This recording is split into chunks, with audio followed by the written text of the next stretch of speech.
My mother always said that grief makes you stupid. She wasn't being cruel when she said it. She was being honest in the way she was honest about everything, directly, without softening the edges. She'd watched too many people make terrible decisions in the fog of a loss, sign the wrong papers, trust the wrong people, miss what was right in front of them because the pain had narrowed their focus down to nothing useful.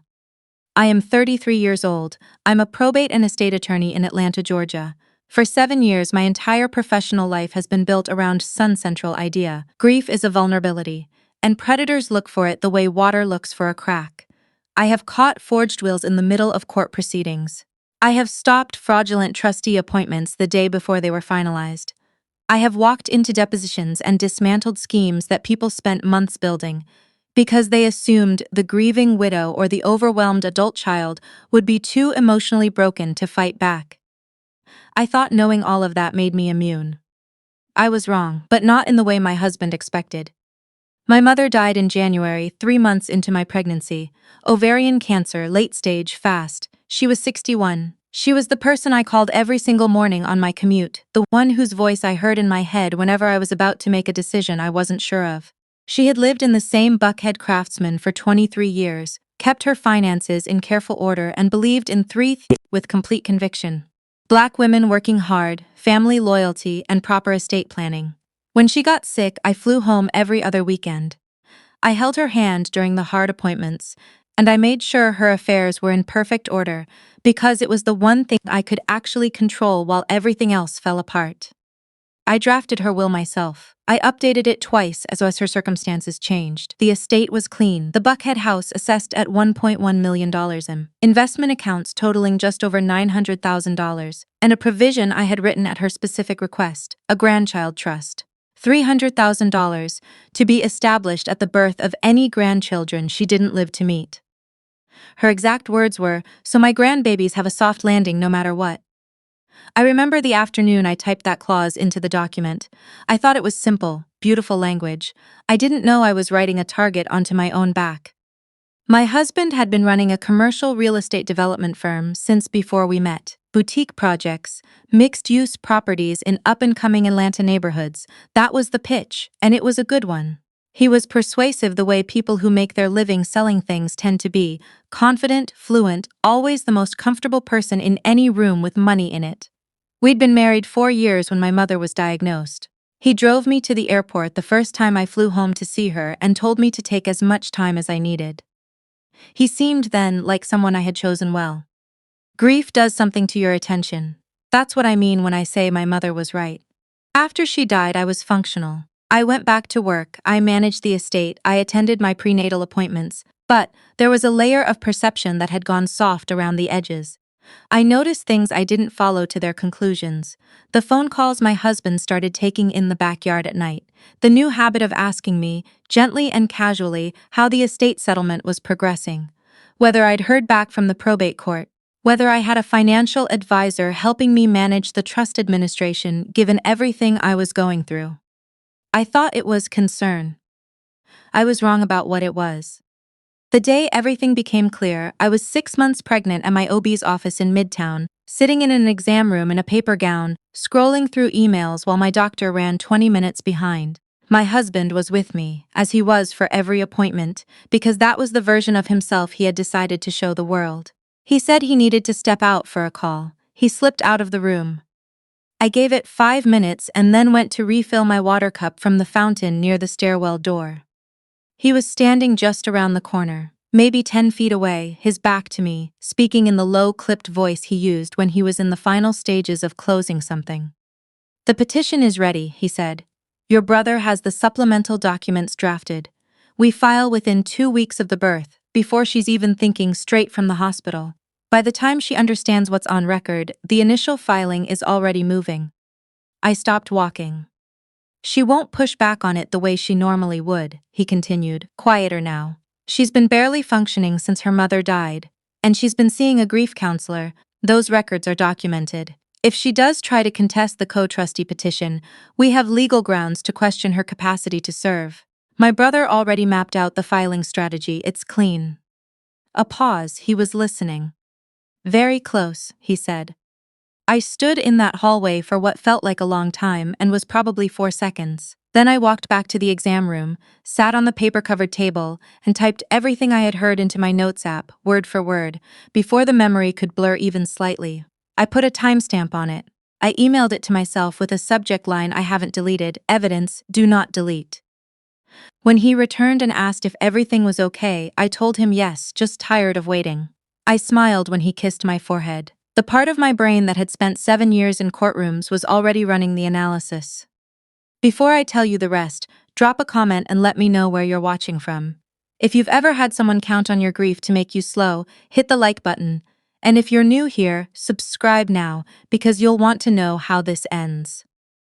What my husband had described in that hallway was a specific legal maneuver.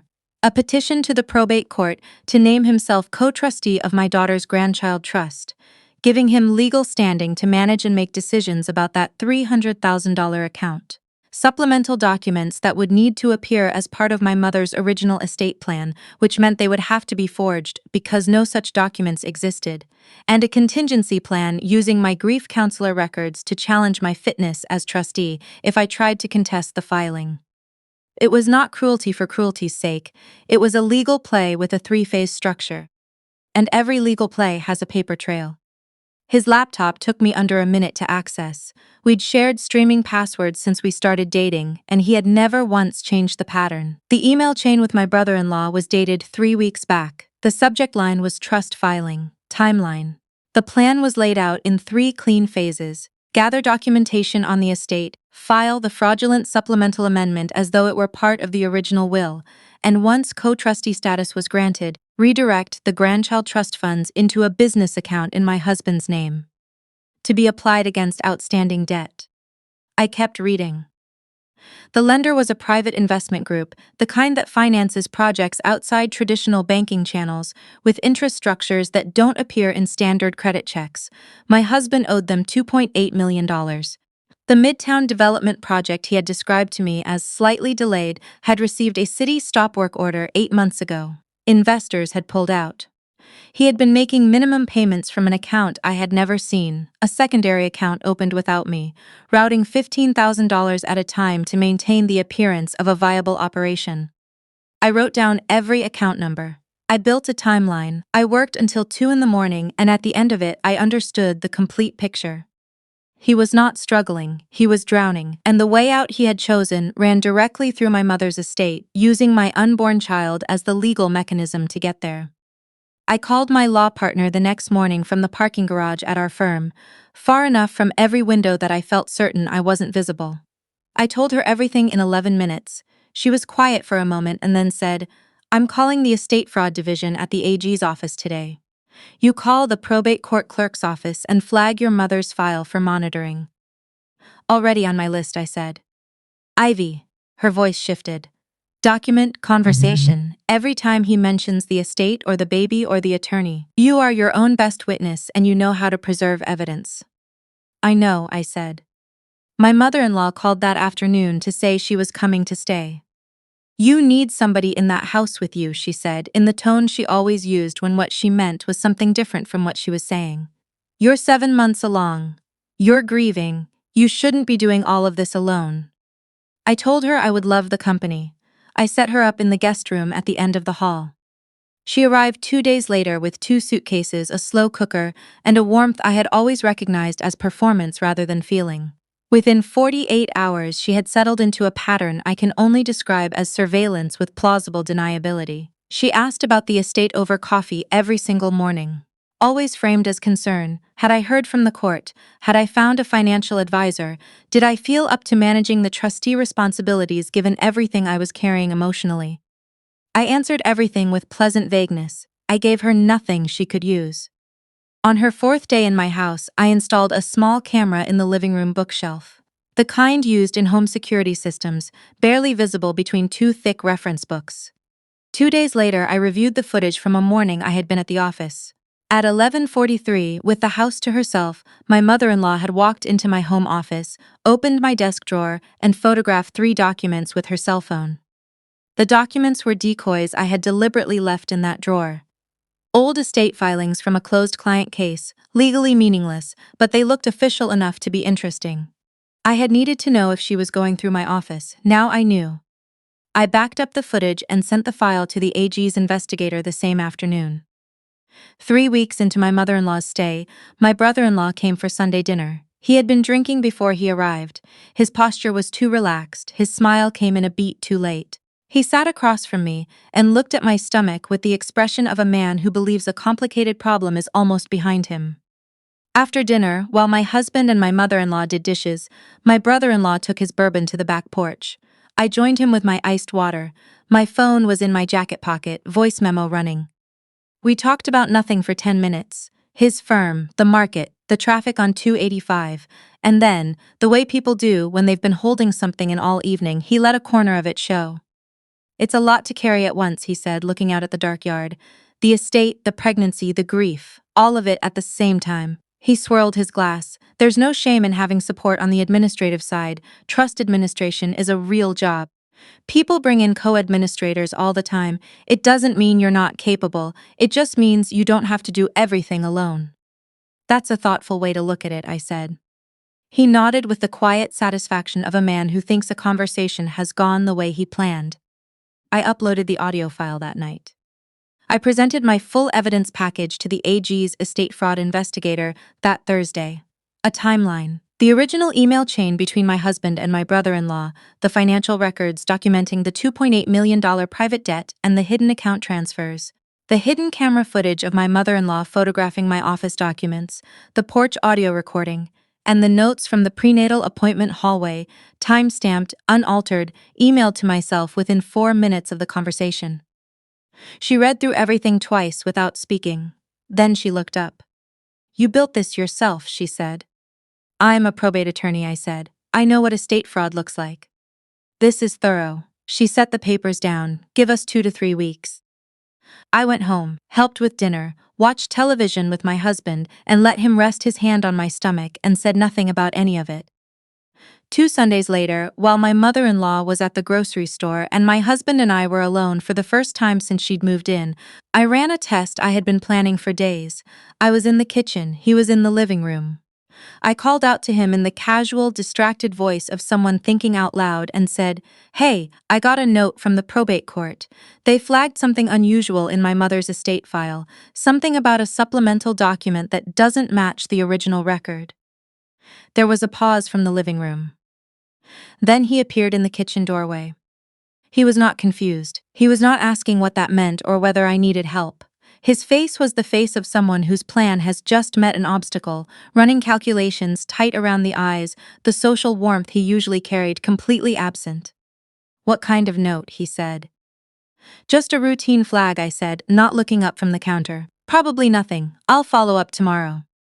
He stood there for 4 seconds. Then he said, "Okay," and went back to the living room. I noted in my evidence file that he had asked 0 follow-up questions. No, what does that mean? No, do you need help dealing with it? No, let me know what they say. The only person who wouldn't ask those questions was someone who already knew exactly what the flag was about. 3 days later, he set a manila envelope on the counter next to my morning coffee. His voice was easy, practiced, the voice of a man explaining something so routine it barely needs explaining.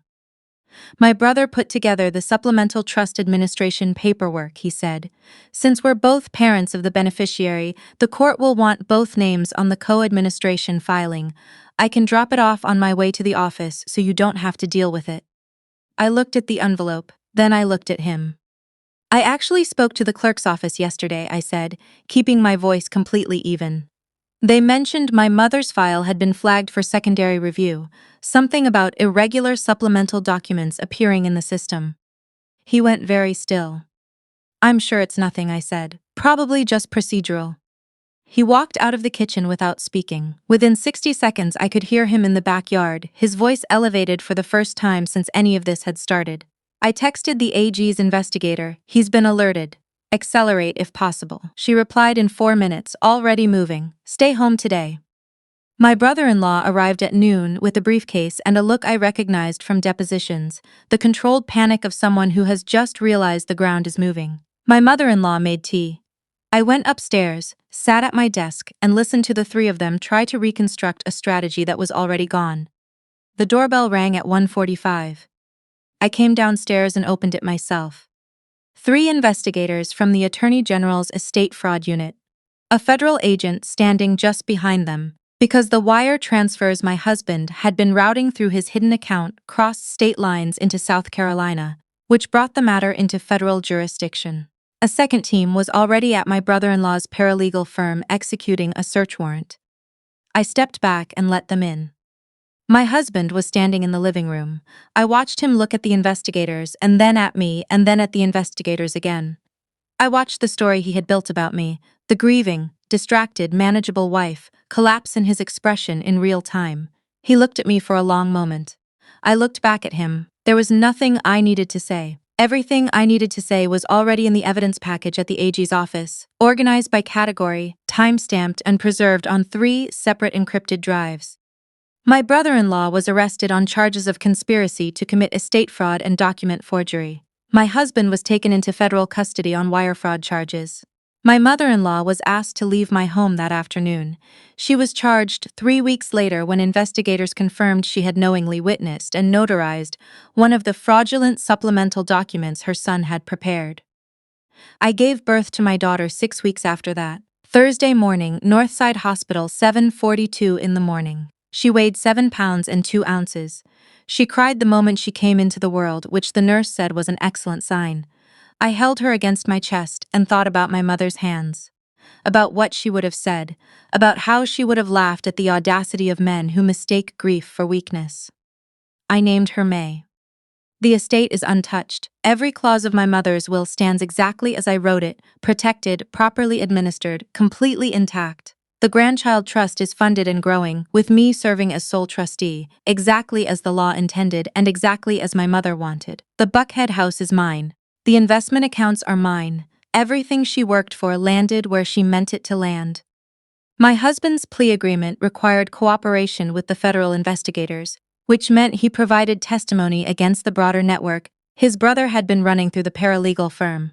A pattern of fraudulent supplemental filings targeting grieving estate beneficiaries, mostly women, mostly in the middle of losses that had made them seem like easy targets. The federal charges resulted in a sentence that will keep him away from me and from May for a very long time. He lost his development company in the subsequently bankruptcy proceedings. The private lender seized every asset he had used as collateral. My brother-in-law lost his paralegal certification permanently. My mother-in-law received 2 years of probation and has not attempted to contact me since. I opened my own estate law firm 8 months ago with my law partner in an office 2 blocks from the probate court. We specialize in estate planning and probate litigation, and we have a particular focus on clients who come to us in the middle of grief, in the middle of transitions, in the moments when someone else has decided they look like an easy mark. I know what those clients need. I know what they're up against. May is 5 months old. She sits in a bouncer next to my desk on Friday mornings and regards the ceiling fan with an expression of profound seriousness that I have been told is very much her grandmother's. I keep a photograph of my mother on the bookshelf across from my desk, the one where she's laughing at something I said at Christmas 4 years ago, before any of this. My mother always said that grief makes you stupid. She was warning me about what it could do to me if I let it. She was also, without knowing it, warning me about what other people would try to do with my grief if they thought I wasn't watching. Grief did not make me stupid, it made me very, very careful. My husband forgot who I was. He looked at a 33-year-old pregnant woman who had just buried her mother and he saw a window. He didn't see 7 years of courtroom experience. He didn't see the woman who had drafted that will herself and knew every single clause in it by heart. He didn't see someone who had spent her entire career studying the exact shape of the scheme he was trying to build. He forgot all of that, and forgetting all of that is what destroyed him. If this story resonated with you, tell me where you're watching from in the comments below. If you've ever had to trust your own knowledge when everyone around you was betting you wouldn't use it, I want to hear your story. Hit the like button, subscribe if you haven't, and share this with someone who needs a reminder that being underestimated is sometimes the most expensive mistake someone else will ever make. My mother knew, she always knew.